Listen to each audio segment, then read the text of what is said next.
नगीनपुर का सूखा पड़ा जिन कुंड, जो वर्षों से शांत था, एक रात रहस्यमयी ढंग से फिर से भर गया। कुंड के ऊपर धुंध छा गई और पानी से भयानक चेहरों की परछाइयां दिखने लगी। एक नई आत्मा पुकार रही थी, रजत। रजत, जो अब एक एटी कंपनी में काम करता था, हर रात बुरे सपनों से जूझ रहा था।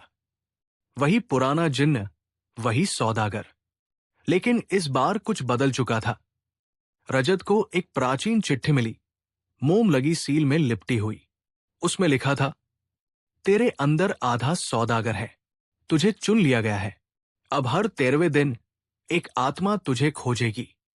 इनकार करोगे तो वे तुम्हें निगल जाएंगी, स्वीकार करोगे तो तुम सौदागर बन जाओगे। रजत डर गया। उसने ऋत्विक बाबा से संपर्क किया, पर वे 3 महीने पहले ही लापता हो चुके थे। अब रजत अकेला था। नहीं, अकेला नहीं, उसके साथ एक परछाई थी।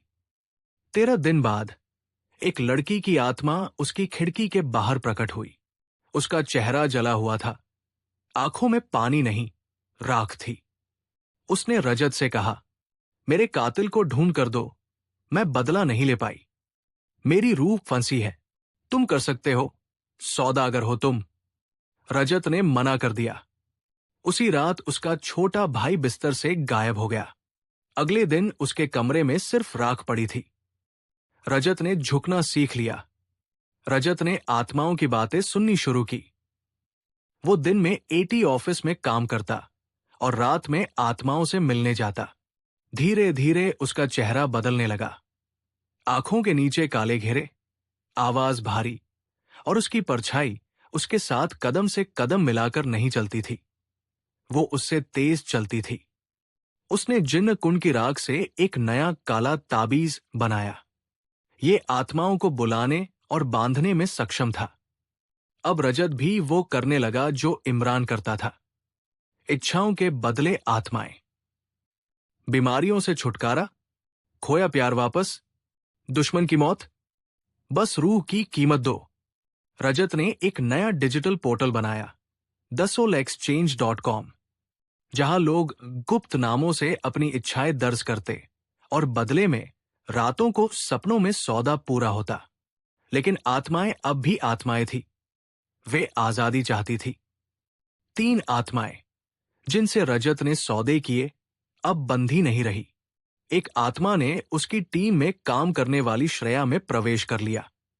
रातों को वो चीखती, तू भी एक दिन बंधेगा, तेरी रूह का सौदा अभी बाकी है। रजत ने पहली बार डर महसूस किया। नैना, जो वर्षों से गायब थी, अचानक एक साध्वी के रूप में सामने आई।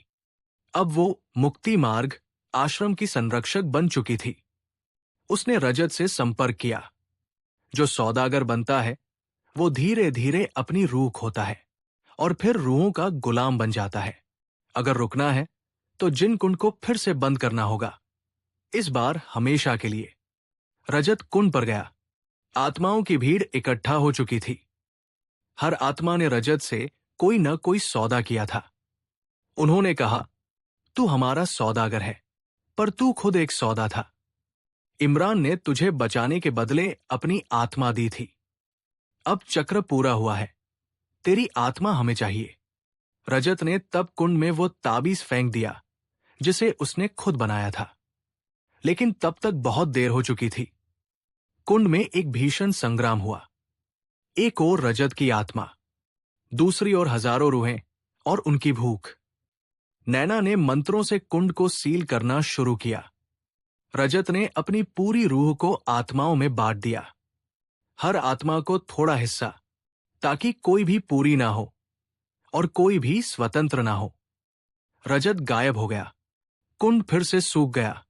thesoulexchange.com साइट डार्क वेब से भी गायब हो गई।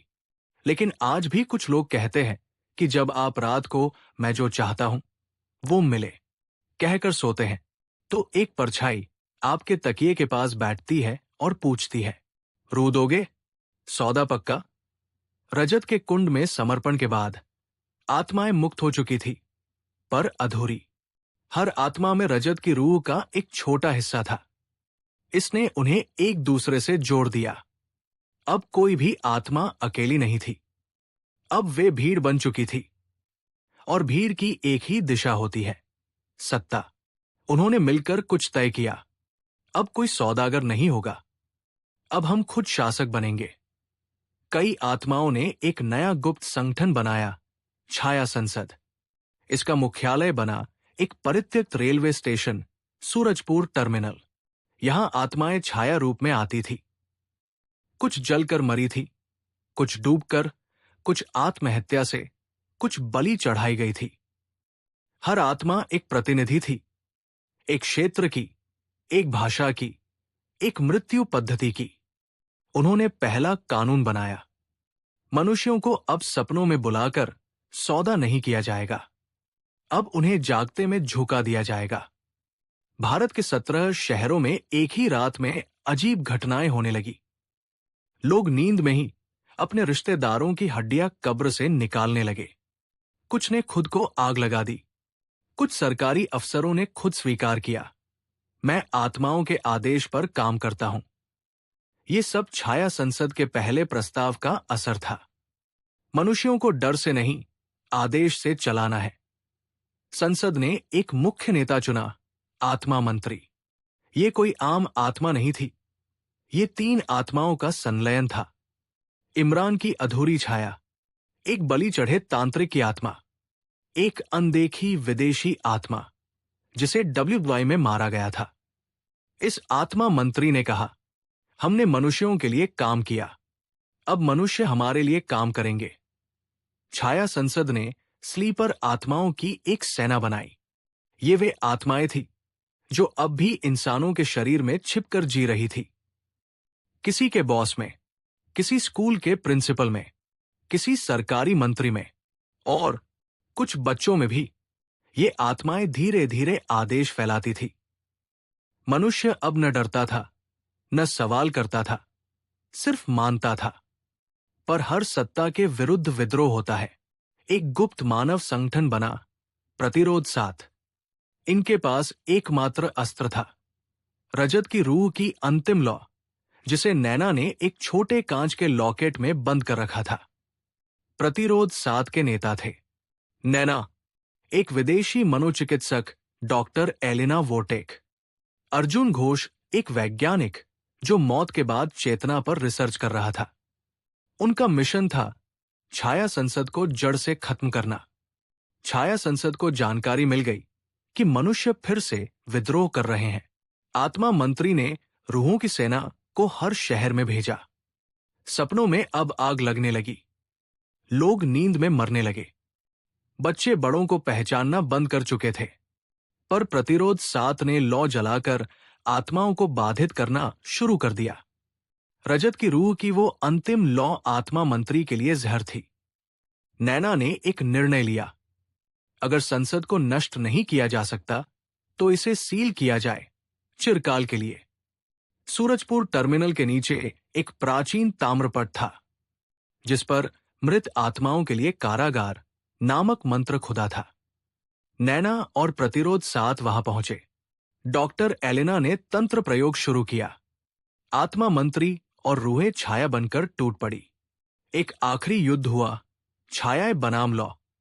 परंतु ठीक सीलिंग के समय छाया संसद में एक प्रस्ताव आया, क्या हम हमेशा के लिए नष्ट हो जाएं या अपनी चेतना मनुष्यों में बांटकर अमर रहें? वोट हुआ। 51% आत्माओं ने कहा बांटना बेहतर है, और उस क्षण हजारों आत्माओं की चेतना हवा में विलीन हो गई।